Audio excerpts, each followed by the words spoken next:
Here we are, episode 122. 122. Got the deuce in the back of my car. This is February 11th, 2018, and we are talking about Texas Frightmare Weekend. This will be the first of a two-part episode wherein we talk about Texas Frightmare Weekend and all of the wonderful things they'll be doing that weekend and the awesome guests they'll have for you to meet. I'm telling you, when I think about that place, it's kind of like I really get the Off to See the Wizard song in my head. We're off to see the wizard because it's just the most wonderful thing. It's so awesome. So we've got a little bit of old business and a little bit of new business. So I'm going to invite Mr. Gomez in. First, the old business. Okay, kind of a short old business today.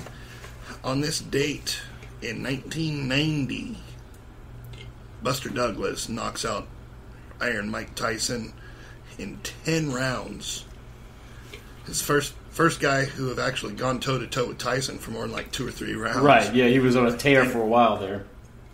But Buster Douglas took him out in 10 rounds, and Tyson recovered, but he never quite recovered the way he never came back completely. He was never undefeated again. Right. Well, that's where the spiral first started in his personal life and professional life also. So it's sad to say it was almost the beginning of the end of a phenomenal athlete. Well, it's funny, man. I listened to the Joe Rogan podcast. He had Iron Mike on there, and he's all zenned out and completely, his entire life is completely turned around. He doesn't even watch fighting. He doesn't even watch boxing anymore. He doesn't want to be that person. Right. He said he looks back at that person and he's like, man, that kid's a stupid kid, man. He's just so stupid. He talks about all the money he wasted and just how much just life that he wasted just being a dick. And he's just like, yeah, I'm over that. Which, you know, for a lot of people, if you have a guitar player that's like, yeah, I don't even play the guitar anymore, but somebody like Tyson, who he was dangerous.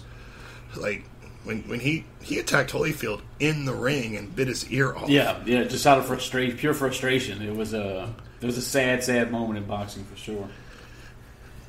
But you know, a person, like a normal person, like if I tried to bite your ear off, first of all, there's probably a pretty good chance you'd hit me if I did, right? But if you're Mike Tyson, and the whole point of the reason we're in the same room together is to hit each other, nothing scares him. Right, like that is like sociopath, that's dangerous, that's psycho, that's some Jason Voorhees shit right there. And he put it on display in front of everybody.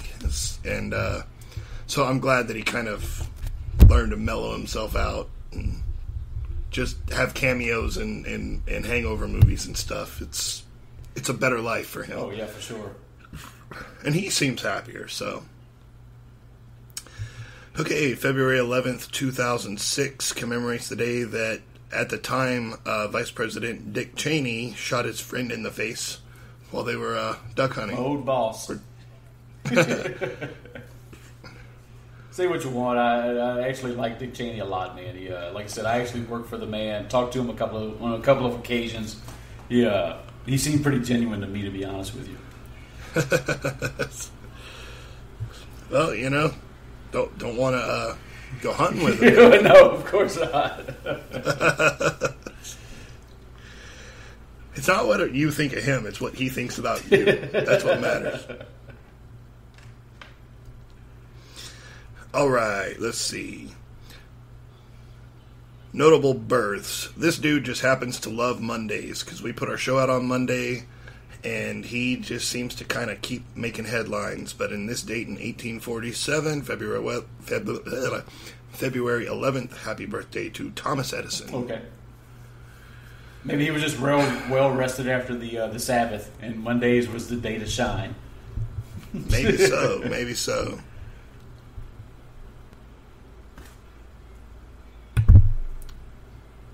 Sorry, I had to bump my mic a little bit. Nah, you're fine. Now these ladies haven't showed up in a while, but they're back again. 1919, happy birthday to Ava Gabor. Okay. We didn't hear from them for a while. No, we did have a couple of bits about them a couple weeks in a row. It's been a while back. It has been a while. Okay. in better people. 1926, happy birthday to Leslie Nielsen. Awesome. Nice. 1936, happy birthday to Burt Reynolds. Another fantastic one. Of course, just because we had to mention Dick Cheney, but in 1964, happy birthday to Sarah Palin. In 1969, I don't know what else she's been in besides Leprechaun. Leprechaun. Happy birthday to Jennifer Aniston. Well, she was on Friends, but as far as horror goes, it's Leprechaun. and of course, Office Space, that classic film right there. Yeah, that was probably the best thing any of them were ever in. Oh, yeah. Office Space is incredible. And in 1974, he's been banned from all major networks, but our boy Chris used to work for him. Mr. Alex Jones. He's been banned from more than just networks. All the social media he's networks. Just a pariah, man. Yeah, he's done. Yeah, even the ugliness of his child custody case that was splashed all over Twitter and everything else. But he did put himself out there. He left himself open to all that. So yeah. All right. Notable deaths. In 1986, we lost Mr. Frank Herbert, the guy who wrote Dune. Okay. In 2006, a man who is near and dear to my heart, Mr. Peter Benchley, who wrote Jaws and Beast and The Island and The Deep and so many other great horror stories centered around the ocean. And in 2012, we lost Whitney Houston, which is such a bizarre story. Yes, because just her rise to fame and just the level of stardom and celebrity she was at, and just divahood, and just to see the fall, but then the aftermath of the fall, like accepting being at the bottom and just going with it, dude. I don't know if you ever watched the Bobby and Whitney show that used to come on, but no. Oh my god, dude, that was one of the most. That was like at the beginning of the reality TV sensationalism and everything, and that show had some of the most memorable clips that I remember seeing from reality television. You would never imagine the woman that was in The Bodyguard was this woman on this reality show now. She was just so unrefined. I'll put it that way. She was completely cracked out. She burped and fart and everything on TV. It was just like I said, you'd see the change from the diva that she was to what she had become. It was mind-boggling. And the weird thing is that nobody put her there but herself. Like the self-destruct. Like a lot of times whenever you see, let's take a self-destructive artist like a Kurt Cobain, for example. Like, he struggled to get out of a bad place, and he put himself into a better place, making art centered around or inspired by the bad place, and ultimately his heart and soul could not escape the bad place. Right. Whitney Houston started in a good place. Yeah. I mean, she didn't come from nothing. Right, She wasn't necessarily like rich or anything, but she was a little church girl, and she had support. She had some class. She had friends. Yeah, and she rose to the top, and there was really no reason for her to not stay up there. I mean, look at all of the missteps that somebody like Mariah Carey made. Right. Mariah Carey's been on and off charts and kind of in and out of the spotlight for her whole career, but you can kind of guess that whatever Mariah Carey happens to be doing, it's probably got something to do with like tablecloths and fine china, and probably some high bills. You know, like you don't really think of her as like slumming it in Cracksville, Right. But Whitney Houston went far down. But at the same time, Bobby Brown definitely helped in enabling the destructive behavior and downfall. Like I said, if you see, I'll play some clips for you sometime from that reality TV show, and you'll see what I mean. It's not the people that you saw perform. They were nothing like you would have imagined they would have been like with the height of fame that they had. It's crazy, man. Wow. We have to check it out. It's like seems like a worse horror story than a lot of Oh others. yeah. All right. Well, with that, we're going to take a break real quick, and we will be right back with the new business. All right.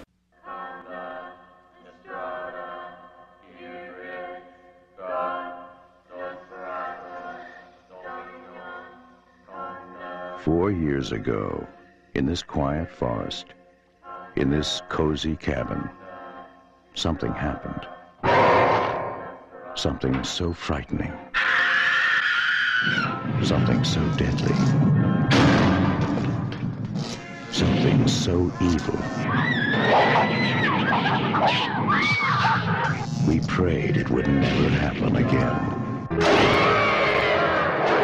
Now, from the creator of Evil Dead comes Evil Dead 2.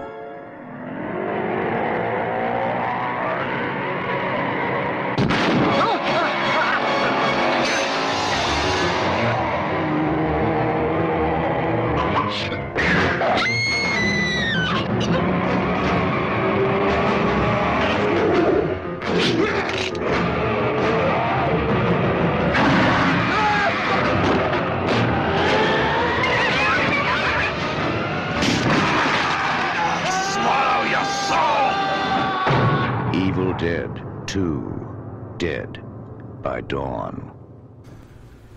All right, we're Yes, back. we are. Mr. What you Gomez? New business is new business, and this is new business. Okay, now we got a couple of animal stories today. One, I'm sure you heard about the jogger in Colorado that with his bare hands fought off and killed. He didn't just fight it off; he killed a mountain lion. I did hear about Yes. that. Go And- ahead. Mountain lions are terrifying. Oh yeah. It's a powerful beast, man, with sharp claws and really big teeth. But anyway, a Colorado jogger fought off a mountain lion in the foothills of Horsetooth Mountain, suffering severe bites before he killed the wild animal in self-defense with his bare hands. Guy didn't have a gun. He didn't have a knife. He killed this mountain lion, man, and survived. The man was not identified. He was jogging on a trail in a mountain park about 66 miles northwest of Denver. Mountain lion attacked him from behind, biting and clawing the man's face, back, legs, and arms. He was able, however, it's not disclosed exactly how the jogger managed to kill the animal. No one from has been available for comment, but it's pretty damn impressive. Even though the mountain lion was described to be a juvenile, it's still a damn mountain lion. And you're one-on-one, and it got you with a sneak attack. Well, and that's one of those things, like a mountain lion notwithstanding, but it always tripped me out, and I'm not going to stand here and pretend that it would happen any differently with me, but every now and then you'll hear about somebody who gets attacked by a dog, right? Like, not a kid, but maybe a grown-up. They get attacked by a dog. And I'm like, okay, well, here's the thing. I've been around dogs my whole life. And the thing about a dog is you can be, like, playing a little tug-of-war over a sock and bump them in the nose, just kind of slightly by accident, and they'll squeal bloody murder and go run to the back of the house. So I'm assuming that if I'm walking down the street and this dog walks up to me and is all like, "Rrr," well, yeah, I'm probably going to get bit. I'm probably going to get scratched. But I outweigh it by 100 pounds easily. Yeah. I'll just keep smacking it until it goes away. Yeah, do everything you I'll, can to fight back. You know, I'll just kick it and punch it and make it leave. Now, I do not think that about a mountain lion. I think, mountain lion, huh? I guess I'm screwed. You just roll up in a ball in a fetal position and hope that it thinks you're dead. Yeah, just like, okay, I mean, maybe I'll get a couple of good shots off.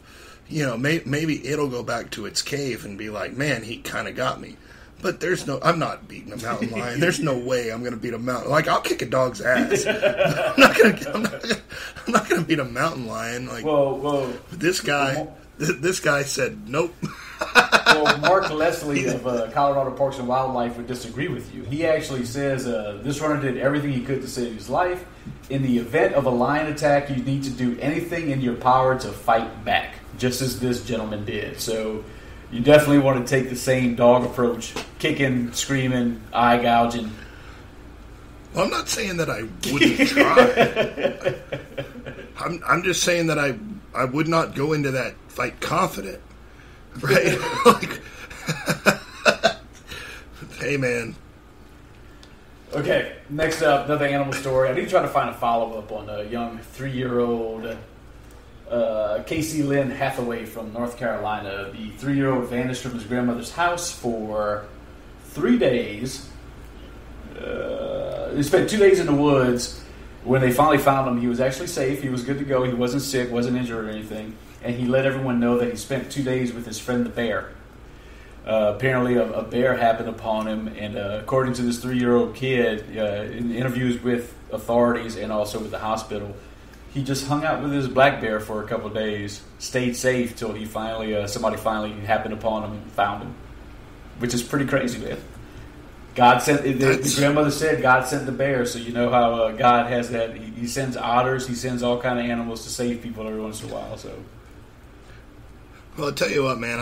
I'm not gonna comment in any kind of snide or sarcastic way. You've heard about children that are raised by wolves, mm-hmm. right? Like, well, think about that.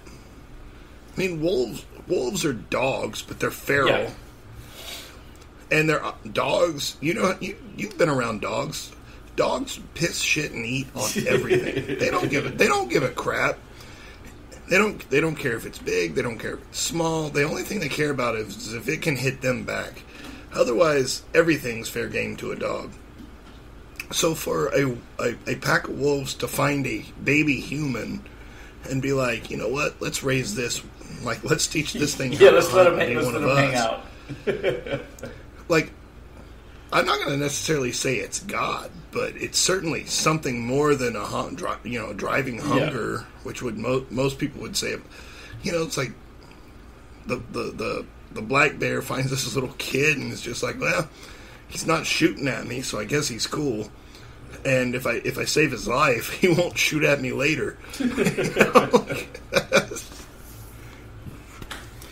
But that is an amazing I can see the TV movie coming out now. I'm sure Disney's already working on getting the rights to this one. So, but like I said, I need to get a follow up to see if possibly they may have tracked the bear down to find the bear itself, or pretty cool.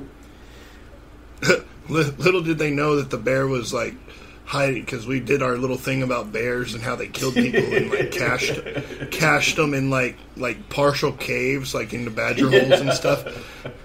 It's like little boys, like he's safe because the bear saved him, but then there's like a dead hiker shoved in a cave over there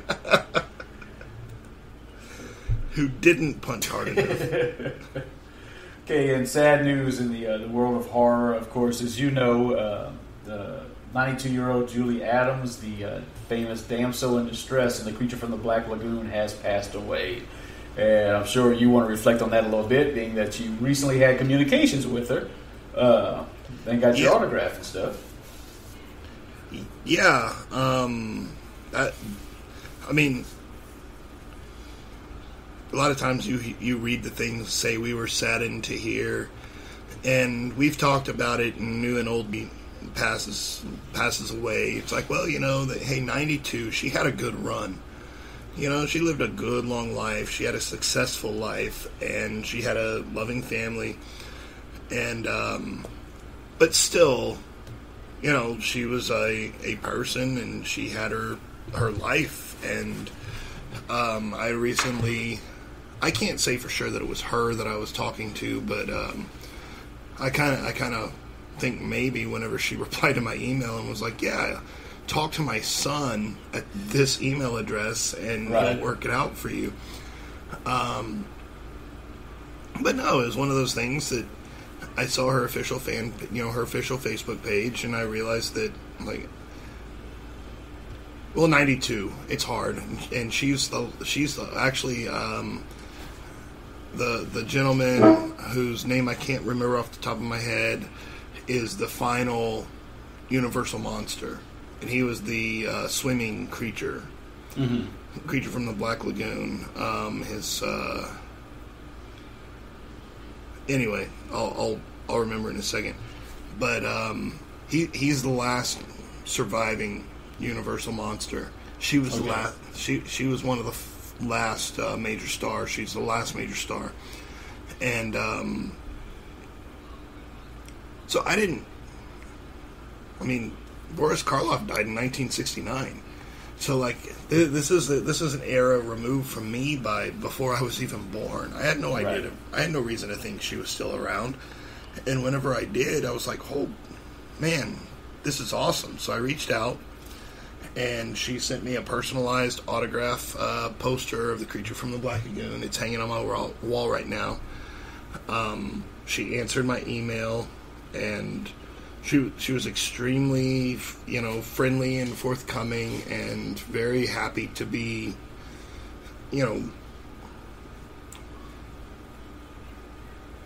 I guess just happy to be in that world of where people knew who she was and appreciated it and wanted a little piece of history. And I asked her to personalize it. I didn't want just a signature. I wanted it with my name on it. A lot of it because, like, at some point this stuff's going to go to my daughters, and my daughter's going to be like, wow, this was for Dad. He didn't buy it off of eBay. And but no,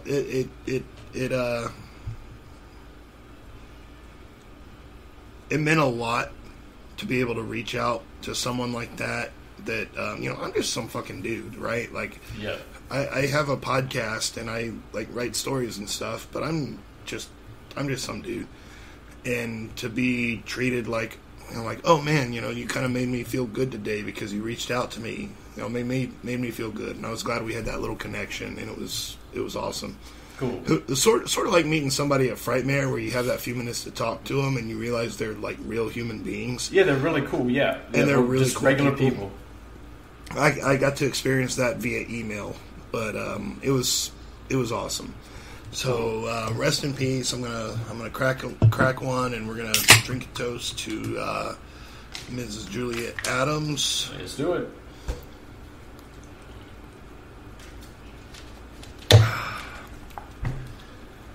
Alrighty, let's get a little bit of levity. Why don't we? All right, let's do it. Okay, I don't know if you heard about the Florida man. Who was recently caught stealing what he thought were hydrocodone pills, but turned out to actually be over-the-counter laxatives. Peter Hans. That sounds like something that, like, if I was a pharmacist, I'd be like, hey, check this out. I'm going to put these in there, and I'm going to leave it within reach. If anybody holds us up, give them that bottle. Cops allege that Peter Hans Emery, 56, took the pills from a lockbox at the victim's home on a Thursday morning. He was at somebody's house and basically digging through the medicine cabinet trying to see what he could steal. He was recorded on video entering the box, selecting a pill bottle, pouring the pills in his hand, and then leaving. The pill bottle said hydrocodone acetaminophen, but he had not swiped that. He had actually swiped dosages of Equate Gentle Laxative, which promises predictable overnight relief. When Park Police Department officers caught up with Emery Thursday night, he reportedly admitted taking the pills because he thought they were hydrocodone, but he threw them away when he learned there was something else. I would love to know how he learned there was something else. hydrocodone don't make me go to the bathroom this long. Well, it's like you eat the pill and it doesn't make you feel the way hydrocodone should, which is, you've taken hydro before, right? Yeah. Like, the first time I took those horror story inside of the story, the first time I ever took those, I had implant surgery. And so, like, I go under and I wake up and the inside of my mouth is cut. I got stitches all on the inside of my gums. They had drilled into my skull. It was rough. And I woke up. They're like, yeah, we gave you some. I know it was morphine, but it's like basically maybe it gave me a morphine shot before I woke up. So I had the painkiller kick in. They're like, give me a prescription. They're like, no, we were to take these regularly as per the schedule. Okay, fair enough. But I'm feeling no pain, right? I wake up, I'm got a little bit of numbness. I'm like, that looks pretty gnarly, but it don't hurt real bad. Eat my hydrocodone, like, doobie-doobie-doo, whatever. I think I'm alright. Like, I forget to take it. I take a nap. I wake up from that nap feeling like Hellraiser. Like, there's a hook inside of my mouth, and it's dragging me out of the water. Like, the pain Jesus, was man. just unbearable. And I ran to the kitchen. Like, it was like right out of the movie where I'm like shaking the bottle, I'm like trying to crack it open. I get the pill, I throw it down, and I know I have about like half an hour before it's gonna actually kick in. And when it kicks in, it's like, I feel normal again. I'm like, okay, I'm not gonna let that lapse again. That was the most excruciating 30 minutes of my life. That sucked. So yeah, you take that, but it didn't really, it didn't feel, it just made me feel like normal without pain. Imagine if you take it and it's supposed to give you a buzz, and it makes you poop. Next thing you know, your stomach starts grumbling. You're going to be like, was there too much butter on that taco? Wait, I haven't even had a taco. It wouldn't take you long to figure it out. But yeah, man, it's like those things work, is what I'm trying to say. Is they work, and they work really quick, and they work well. So where if you took it and you're like, well, I'm not getting the buzz I think I should, but now there's a grumbling. You're going to figure that out. You're not going to take a second pill to figure out, like, what the hell? Let me have another one.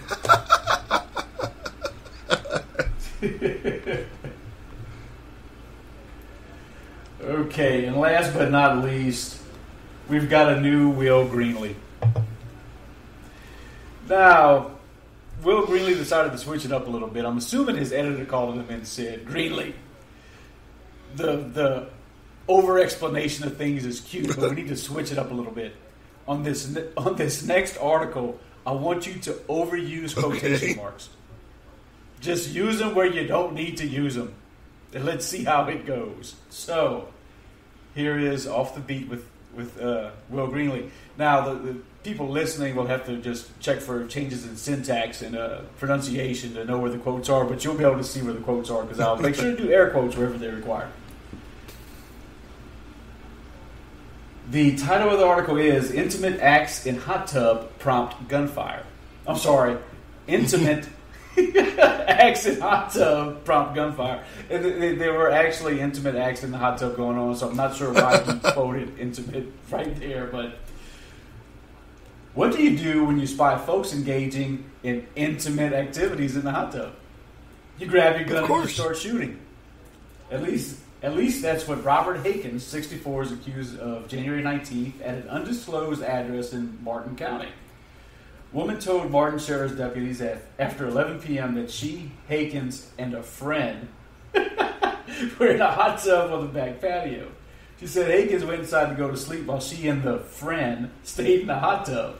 The woman said she and the friend got romantic in the hot tub, and then Hakens saw them. She said Hakens started yelling. He went in the home. As her friend grabbed his stuff. Then he came out with a gun, fired shots into the patio screen, and she also said that the man hit her. So the guys came out and started shooting up the place. Meanwhile, Meanwhile, Hakens told deputies he saw the two missed in a sex act and grew enraged. He said he got his gun to scare them, firing shots toward the south part of the property. He says he did not hit the woman. The friend told investigators he was being intimate in the hot tub with the woman, and when Hakens threatened him, he said he took off running. Well, actually, the wrong button. He said he ran from the home and saw Hakens come out with a gun. He heard several pops as he ran. I'm not sure why they quoted pops there, because if you were shooting the gun, you're going to hear pops. It's not... Deputies found 2 cartridge cases and 2 holes in the screen. He was arrested on charges of domestic battery and aggravated assault. And I love how Ed Greenlee finished the article. Want more off the beat coverage? If you're already a subscriber to TC Palm, thank you. If not, subscribe at the link below. So yeah, it's dude, that's hilarious. You see all the air quotes they had in there, man? Just over and over and over again. And what's funny is where I found this, I was checking out Smoking Gun, and I'm reading this article, and it says, as reported by Will Greenlee. I'm like, oh shit, Will Greenlee made the Smoking Gun. That is awesome. Maybe we could have him on someday. That would be great to have him on for a Florida Man episode. Well, before we finish old business or new business, it's about a week past the State of the Union, and I'm not sure if the government shut down or not. And I know that a lot of people were hurt by this, but I'm going to put something up to the screen. You see that little guy? Okay, what that is is a little pewter Jason Voorhees. And why that is because this dude on Instagram, see how he's all nice and... so this dude on Instagram... That is pretty cool, man. Posted it, and it was like, if you want this, here's a link to my eBay store. So I clicked a link to the eBay store, and he's maybe a little smaller than I thought he was going to be, because I thought he was going to be the same size as my this knight right here, right? So yeah, he's a little bit smaller, but still, the detail's awesome. The detail was pretty good. But anyway, I thought he was going to be about that big, and it wouldn't have mattered anyway. I would have bought it because it's Jason Voorhees and whatever. But anyway, this dude custom makes these things, and so I bought it. And what I didn't realize was that it was shipping from Russia. Again, would not have made any difference, but the guy who makes it lives somewhere in the Russian Federation. I bought it back around Thanksgiving, and it was supposed to be here around New Year's. And a couple of days after New Year's, I get this frantic email in broken English from this dude who's like, I don't know why. He's like, I don't know why you haven't got it yet. Please don't give me bad review, and please just wait longer time. And, and at the time the government was shut down, so I was just like, you know what, dude, I don't care. Like, it'll show up eventually, or it won't. But then you'll just refund my money and whatever. So it finally arrived, like, I guess a week and a half ago. So it was supposed to be here New Year's, so it was like a month and a half, or, a month past due. And it showed up, and so I texted him, or I sent him a message. And I'm sure, like, most people around the world are probably not as laid back as me. I was like, yo, our government shut down, and until they can figure out their shit, customs was not working. So they weren't processing packages the way they should. So it finally showed up, and it's awesome. Yeah. So no worries. Like, some dude in America to some dude in Russia over Friday the 13th. He's like, oh man, thank you so much. He's like, I depend on reviews to keep my business alive. I'm like, well, there you go, bro. So anyway, that was my government shutdown story. I don't know if the government is still shut down at the time that we're I think it's open. It'll still be open. It's going to be open because I have a couple of employees working for me right now that are affected by the shutdown. So they got part-time jobs working at night, so they have some revenue.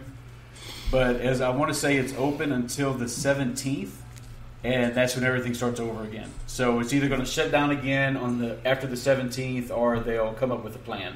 So we'll see how that goes. Because they don't want to quit yet, I just in case it understand shuts down again.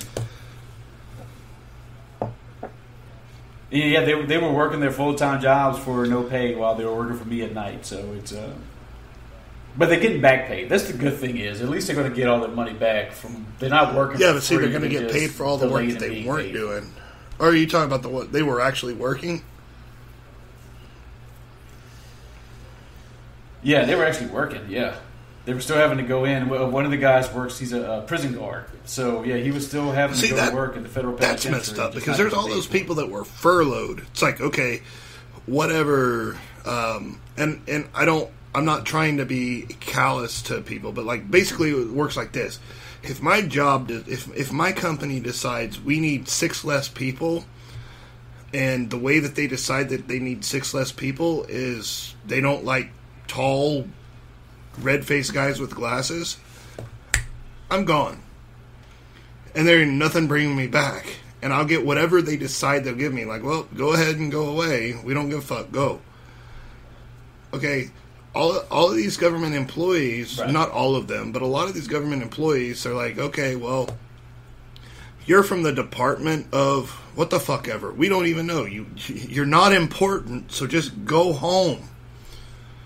Well, those people have been sitting on their couch for 2 months. They're getting paid back pay for not doing shit. And that's what's frustrating is like, yeah, if you were doing shit and not getting paid, then I got all of the sympathy for you. If you were doing nothing and you get Right. and you get full back pay, okay, well then why are you protesting? Hey, you still got gotta be getting a check. like 2 months vacation. Like you, yeah, maybe it was a little hard to pay your bills, but like take this little windfall and then like put some money in the bank, and so next time it happens, you can go to Kima or something or Cabo. You're just like, hey, not Kima. Which Kima is almost damn expensive as Cabo, so never mind.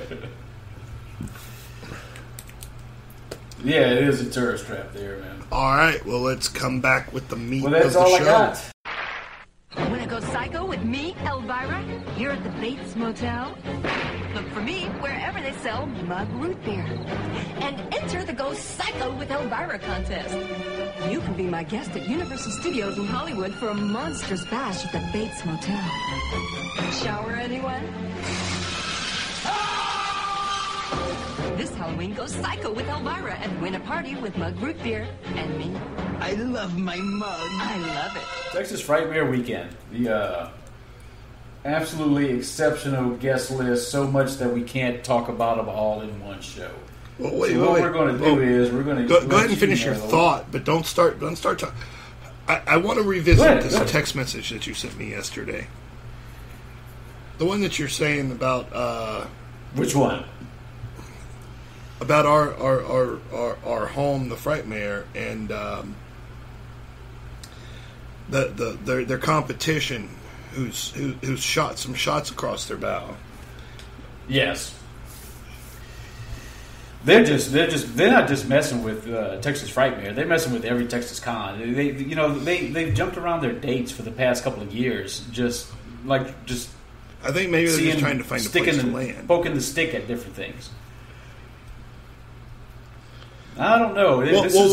I'm not talking in in defense of them. I'm saying, well, like if they're directly competing with these guys, or versus they're directly competing with those guys, they're trying to find a place to directly compete with and beat. If they're trying to go, so Scott sends me this text. Did you see how? We're not even going to talk about it because hey, we might be friends with them later. But did you see how the other convention is trying to stick it to Frightmare Weekend? To which I responded, yes, shots fired. And we had a little bit more back and forth, and to which I responded because every now and then you'll have a big con, and they'll be solid, and then another con will announce a guest, and you're like, oh damn. Yeah. It's not like Frightmare Weekend is going to unsell out 20 hotels because of one guest. And there would be lots and lots of people who would be happy to step to take those rooms. Frightmare might have to step up bigger for next year, but the love there is solid. It's a movement, man. It's a Texas Frightmare Weekend, like we said so many times on this program, is unlike any other convention that I've ever been to. And I've worked for a pretty large convention, and I've been to a lot of them. So yeah, I don't think Weekend. anything's going to take away from Frightmare. I think maybe you'll get some bleed off from some folks that couldn't get a hotel for Frightmare. And to be honest, hey, the guests that other con has, they're good guests. I'm not going to dog on it. I mean, that's phenomenal. You got that kind of talent. You can pull that talent. That's awesome. You know what would be better is if you were to position yourself about 6 months away from Frightmare, and then pull that talent, so and everybody can all enjoy of the both. Frightmare people. But I don't think you're going to pull the Frightmare people.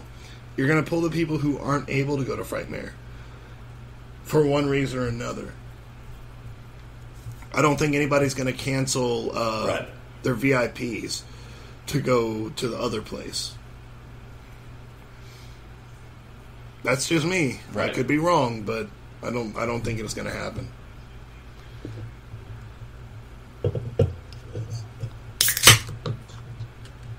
Alrighty, well, Texas Frightmare Weekend, of course, is May 3rd through 5th of 2019 in Dallas, Texas, at the Hyatt Regency at the DFW Airport.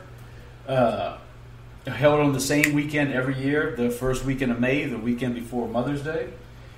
And like I said a little while ago, they have an absolutely exceptional lineup for you this year. So we're going to start off, we're going to take a chunk to begin with. In my opinion, one of the... there's so many ways I could see them working with these three particular guests as far as with photo ops and fan experiences, because they've done so much together. These three people have grew up together. You know, they've been knowing each other for that long since they were teenagers. But, of course, I'm speaking of the king himself, Mr. Bruce Campbell, and the Raimis, Sam and Ted Raimi, will be making an appearance at Texas Frightmare Weekend. And like I said, I told you before, awesome. I can see them pulling up in the old Delta. Pulling up to valet in the Delta and jumping out and going inside the con, man. I would pay to see that. That would be... I mean, you're looking at, you could do a photo op with the Delta and the three guys there, man. There's so much. These guys have such a history together, have done so much together, significant to the horror genre that, you know, their place in the horror hierarchy cannot be denied.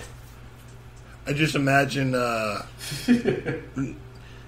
you mentioned it, and I doubt the Delta's going to be there because they haven't. Frightmare would definitely announce the Delta.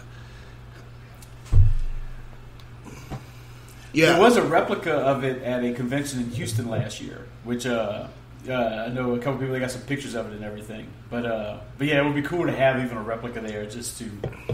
But there's no place they could really put it because there's so many people at Texas Frightmare. The way it's set up, I don't know, dude. Do you think the car that survived Evil Dead 2 got cast into the past and into Army of Darkness couldn't survive a bunch of loving hands touching it for a couple hours? I know it definitely could, man. And we know it's still running because it just got through making an appearance in the Ash vs. Evil Dead series on Starz. So we know it's still around. But yeah, so of course Sam Raimi, renowned writer and filmmaker.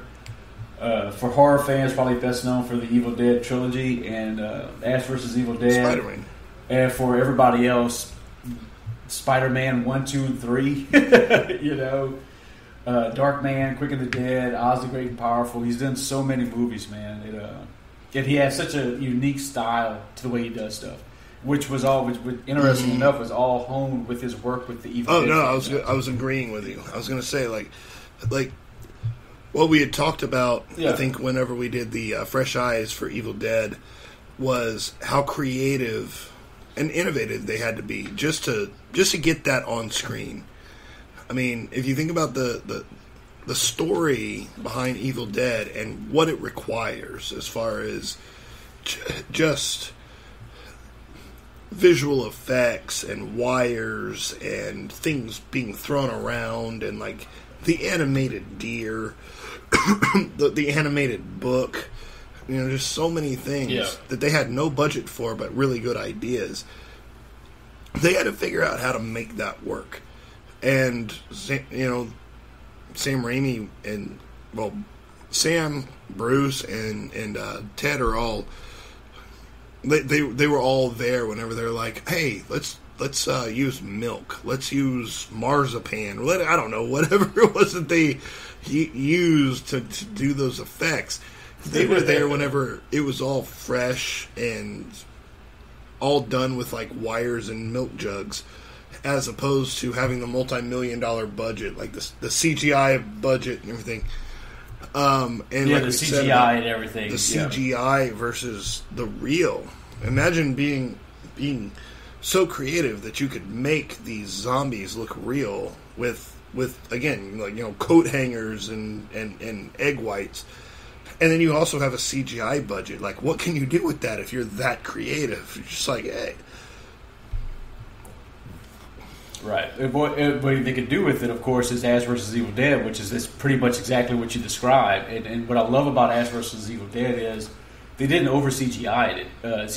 They pretty much stuck with the practical effects that made the Evil Dead franchise so popular.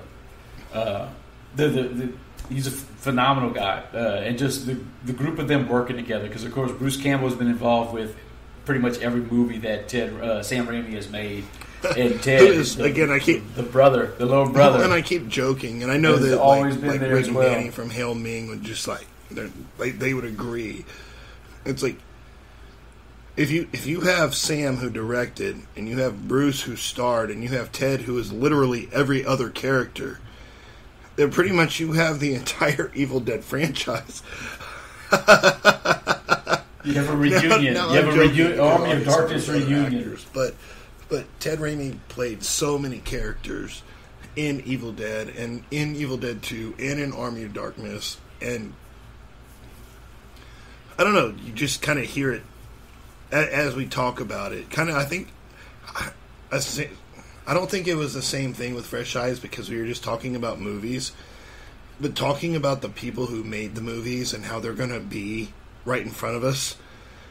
Like, we got to stand in line to talk to them, but dude, they're right there. Like, that is awesome. Right. It's just an awesome feeling. People that have that much of an effect on your love of horror and just of your youth to be right there where you can see him. Bruce Campbell, of course, Bruce Campbell's done so much more than just working with the Raimis, of course. Bubba Hotep's one of my favorite films, as we talk about all the time. Bruce Campbell is a horror icon, dude.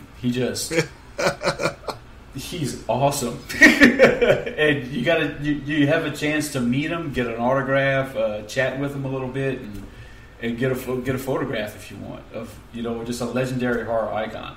And not just horror. I mean, I'm actually one of the things that I want to get signed by him is from his time on Hercules and Xena when he played the thief. I have one of the action figures of him from that, which I think I'm going to have him sign that one. But I know a lot of people that were big fans of Xena that's the reason they're going to be. I just sent you a text message. Oh, do you have your phone nearby? I just sent you a text message. Yeah. Speaking of Frightmare Weekend.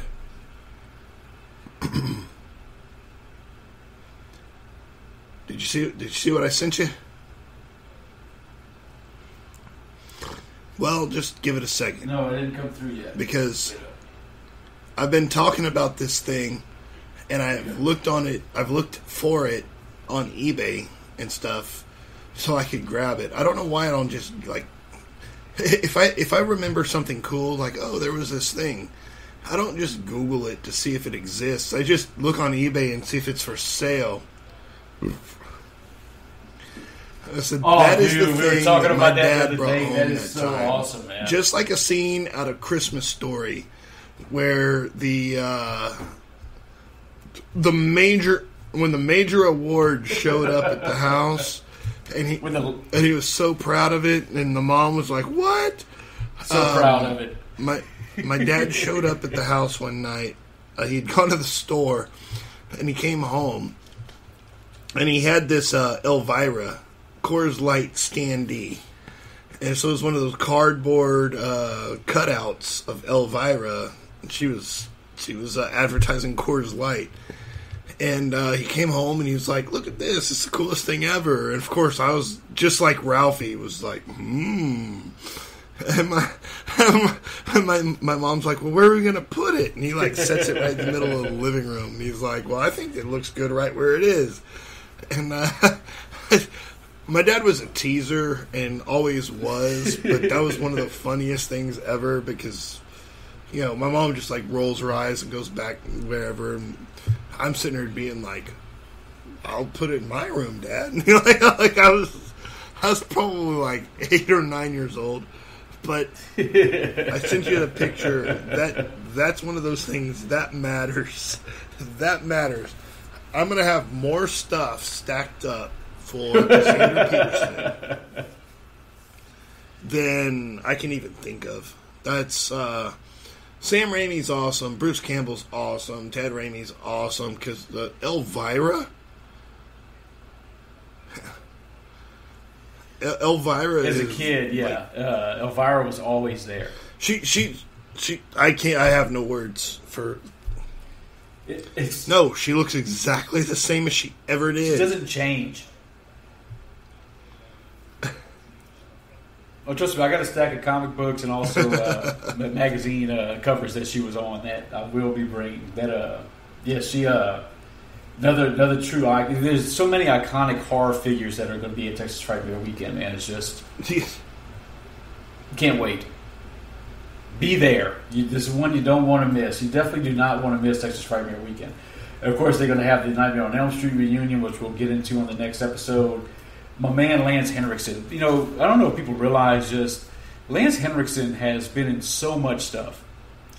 And he's so good at what he does. You know, he doesn't have a lot of lead roles, but the roles that he is in, he still sees. He's the guy that you're paying attention to. You think about him in like a movie like Pumpkinhead, where he's just like, you know, some kind of soft-spoken redneck dude. That was a good one for him. But then you look at him in Aliens, he's completely different character. In Predator, completely different character. He's can't wait to see that guy. Jesus, dude, something triggered that I didn't want to spend $20 on a VHS or a DVD. Now it's up to like $35, and I'm scared to like. I need to go ahead and get it because shit, what's gonna happen? Yeah, well, I'm wondering what's bad is that. Remember, I told you about the Laserdisc that I found. That one was only $35. So I'm thinking that I have a Laserdisc player. I can watch that. Well, dude, I'm looking at the timer. We are like coming up right on an hour. I'm gonna have to close this one down. But thank you everybody for listening. 122 of Texas Frightmare Weekend 2019 Part 1. We love you, and we will see you later on. Keep it scary.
those guys.